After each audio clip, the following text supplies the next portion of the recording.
बिस्मिल्लाहिर्रहमानिर्रहीम।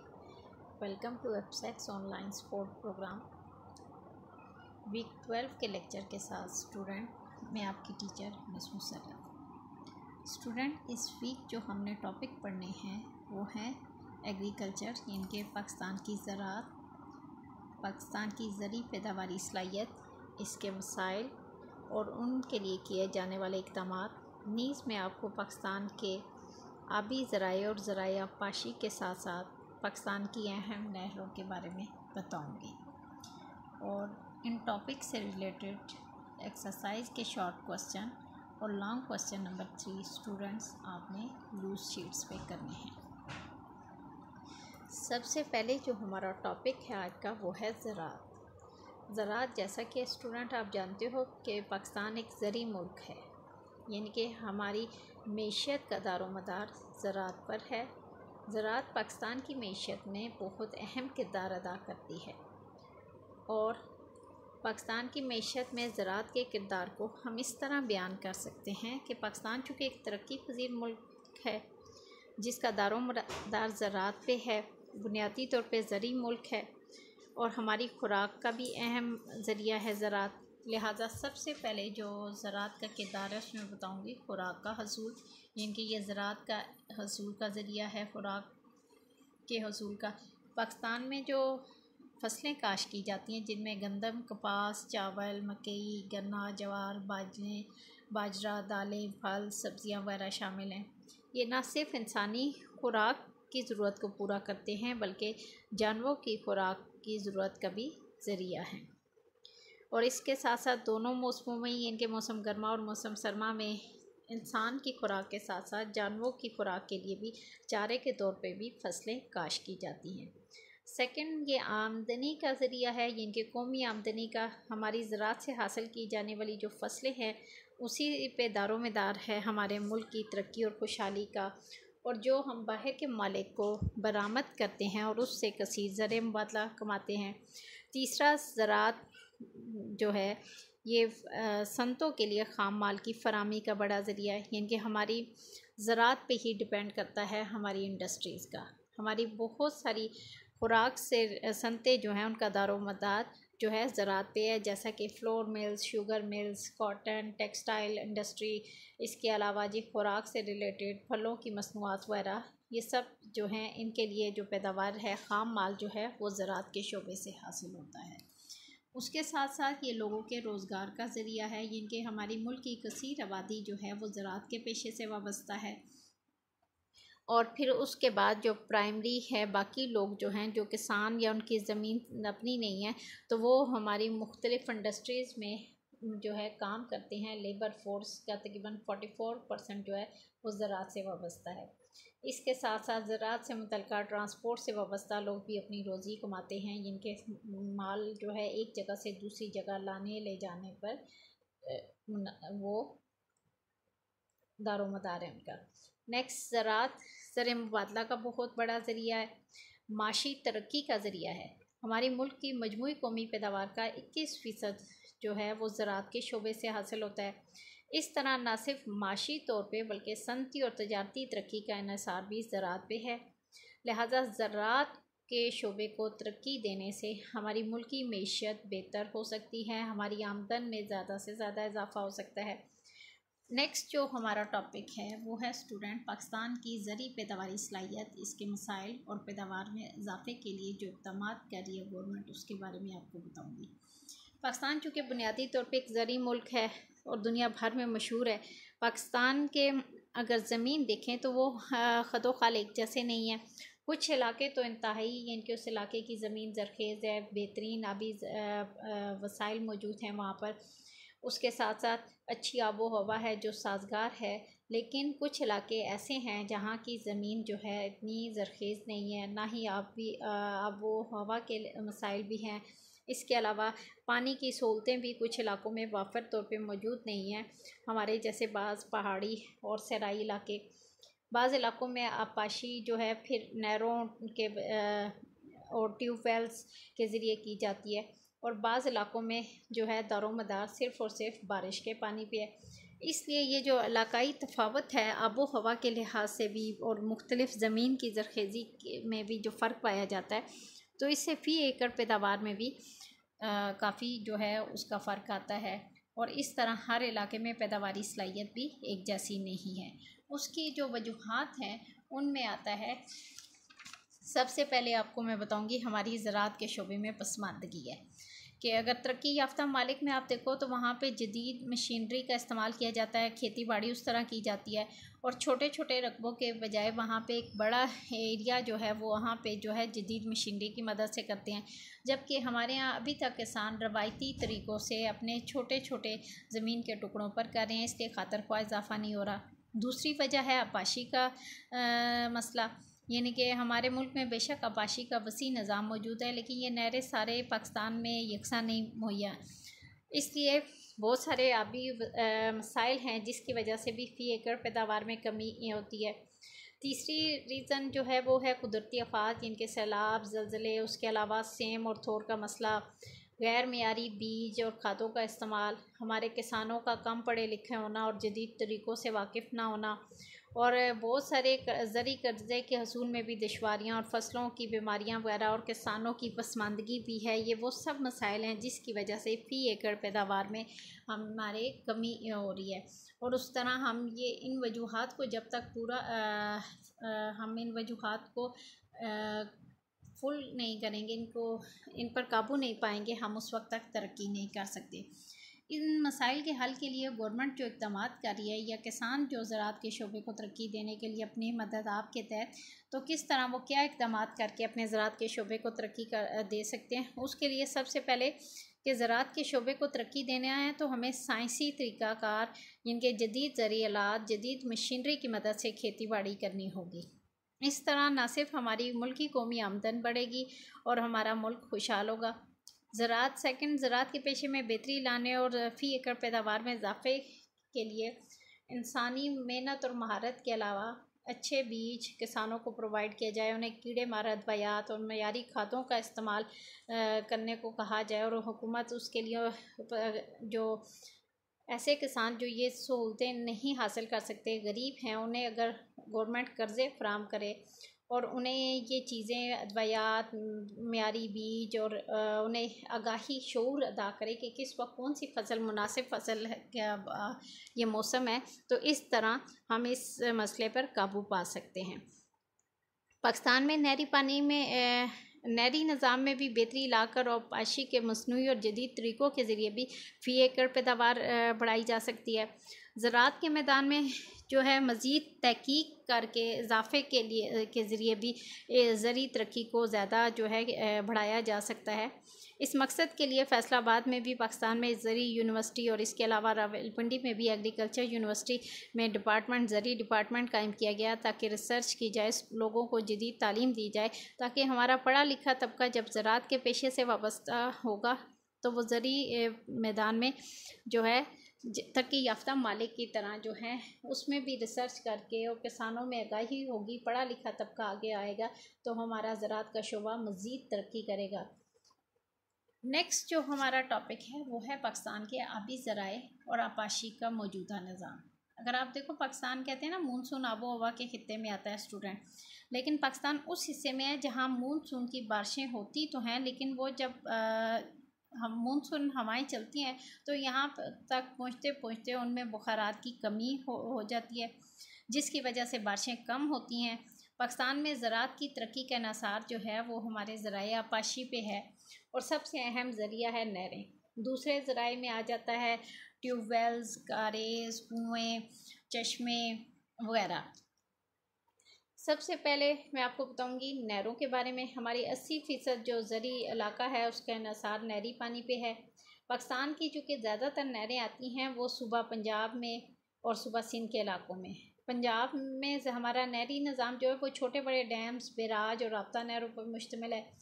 हमारे मुल्क में जो ज़्यादातर नहरें हैं वो हैं दवामी से मुराद ऐसी नहरें होती हैं जो सारा साल जिनमें पानी चलता है, ये इनके दवाम में रहता है।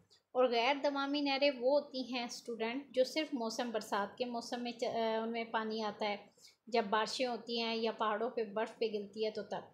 पाकिस्तान के पहाड़ी इलाकों में जब बर्फ़ पिघलती है तो तब भी वो पानी जो है ना, फिर कुछ नहरें ऐसी हैं जिनमें सैलाबी पानी फिर छोड़ दिया जाता है ताकि पानी से सैलाब ना आए और लोगों को ख़तरा ना पहुँचे।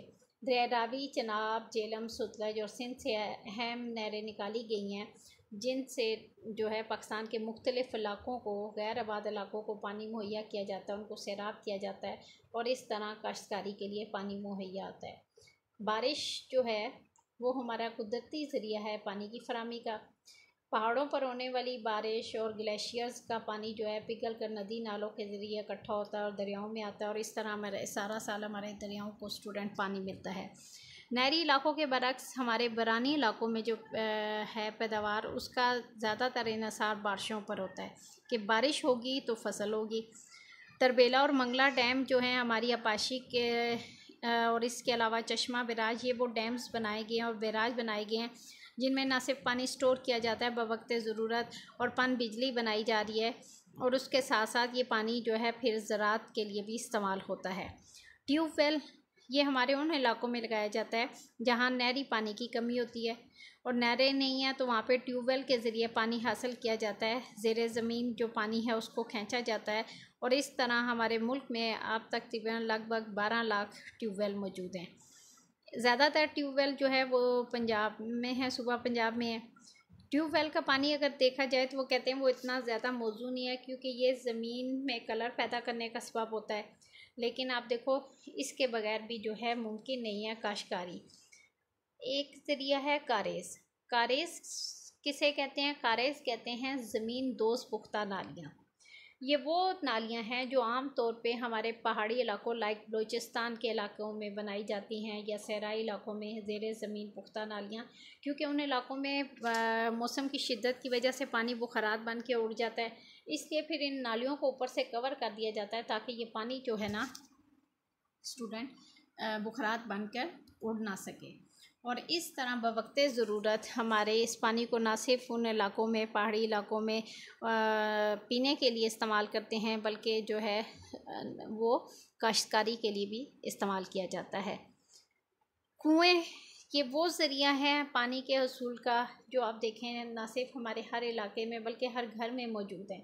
ना सिर्फ ताज़ा पानी हासिल करने का ये ज़रिया है बल्कि जहाँ ज़रूरत होती है गांव देहातों में, खेतों में बड़े कुएं खोद कर उनके से राहट की मदद से पानी निकाला जाता है और खेतों को सैराब किया जाता है।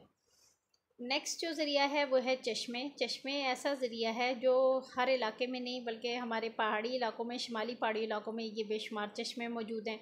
इसके अलावा और भी बहुत सारे हमारे मुल्क के इलाके हैं जहाँ कहीं ना कहीं ये चश्मे पाए जाते हैं जो कुदरती तौर पर सतह ज़मीन जहाँ से नरम हो तो वहाँ से पानी जो है वो निकल आता है, ऊपर फूटता है और उसे चश्मा कहते हैं।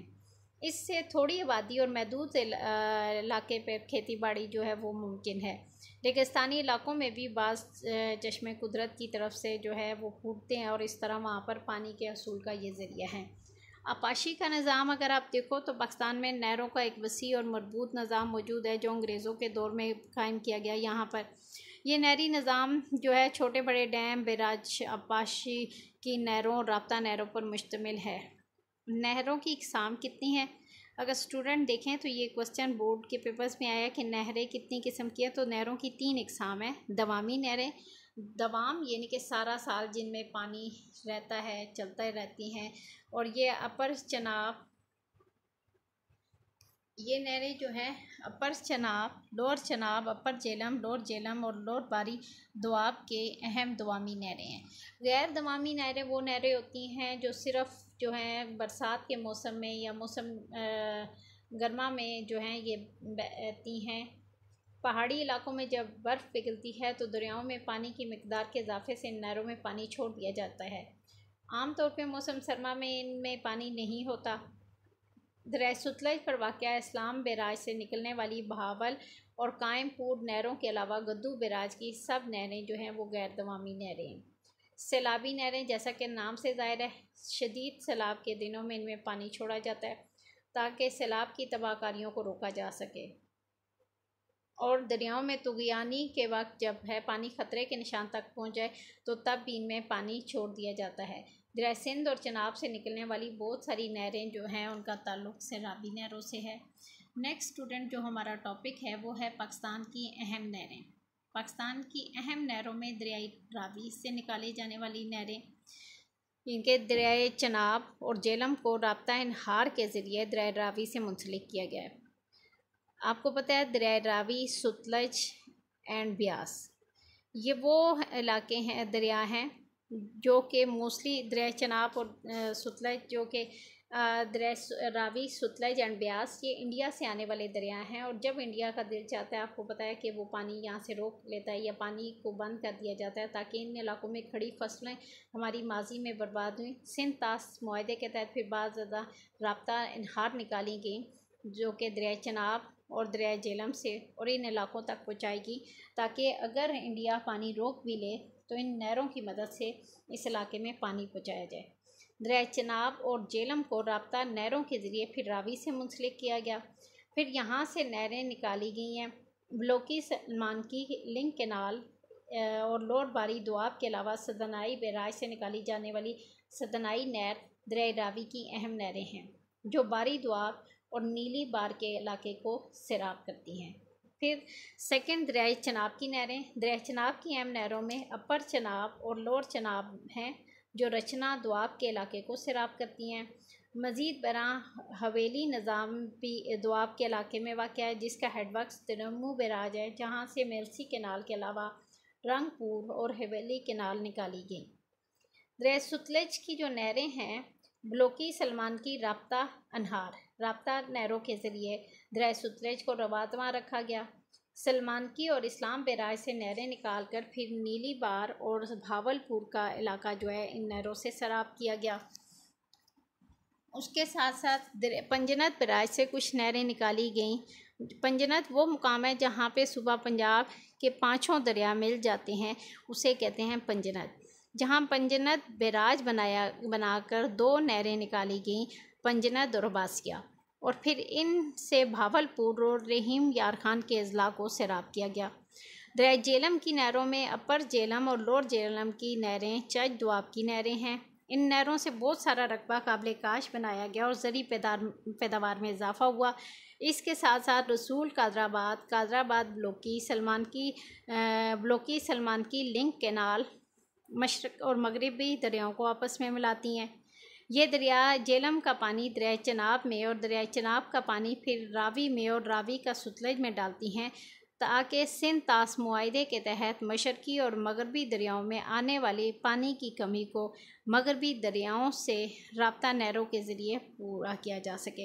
यानी कि मशरक़ के दरियाओं में जब पानी में कमी हो तो मगरब के दरिया जो कि हमारे कश्मीर साइड से, जैसा कि जेलम और चनाब है, तो उनसे पानी लेकर और सिंध से पानी लेकर इन दरियाओं में कमी को पूरा करने के लिए डाला जाए। नेक्स्ट है दरिया सिंध की नहरें। कालाबाग से जिना बैराज से थल कैनाल निकाल कर थल के सराई इलाके को सैराब किया गया। चश्मा बैराज से भी एक राब्ता नहर चश्मा जेलम निकाली गई जो दरिया सिंध का पानी दरिया जेलम में डालती है, ताकि दाएं जानब से फिर एक आबाशी के लिए नहर निकाल कर डेरा इस्माइल खान के इलाके को सैराब किया जा सके। तोनसा बैराज से निकाली गई नहरें मुजफ्फरगढ़, राजनपुर और डेरा गाजी खान के इलाके को सैराब करती है स्टूडेंट। इसी तरह गुद्दू बैराज से 4 नहरें निकाली गई जो कि सिंध के कुछ इलाकों के अलावा बलूचिस्तान के रकबे को भी सैराब करती हैं, ताकि वहाँ पर भी काश्तकारी मुमकिन हो सके। सखर बैराज से 7 बड़ी नहरें निकाली जो सूबा सिंध के वसी रकबे को सैराब कर रही हैं। इसके अलावा कोटड़ी बैराज जो कि पाकिस्तान का अहम बैराज है, उससे भी 4 आबाशी के लिए नहरें निकाली गई और दूर दराज इलाकों तक काश्तकारी को मुमकिन बनाने के लिए पानी पहुँचाया गया। नए प्रोजेक्ट जो गवर्नमेंट ने लगाए उनमें गोमल जैम डैम, ग्रेटर थल कैनाल, रैनी कैनाल, मेरानी डैम, सुबक जई डैम और सतपारा डैम के अलावा मंगला डैम में मज़ीद तोसी भी शामिल है। इन तमाम नहरों के निकालने का मकसद ये है कि हमारे मुल्क में ज़राअत को, काश्तकारी को है वो मुमकिन बनाया जा सके और उसको तरक्की दी जा सके। स्टूडेंट, ये तो थे हमारे आज के टॉपिक। आई होप कि आपको समझ आ चुके होंगे। आप इनको समझें, रीडिंग करें, और अगर आपको कोई इससे रिलेटेड मुश्किल हो तो आप मुझसे पूछ सकते हैं। और इन टॉपिक से रिलेटेड एक्सरसाइज के शॉर्ट और लॉन्ग क्वेश्चन आपने अपनी रूल शीट्स पे करने हैं। अपना ख्याल रखिएगा स्टूडेंट। थैंक यू एंड अल्लाह हाफिज़।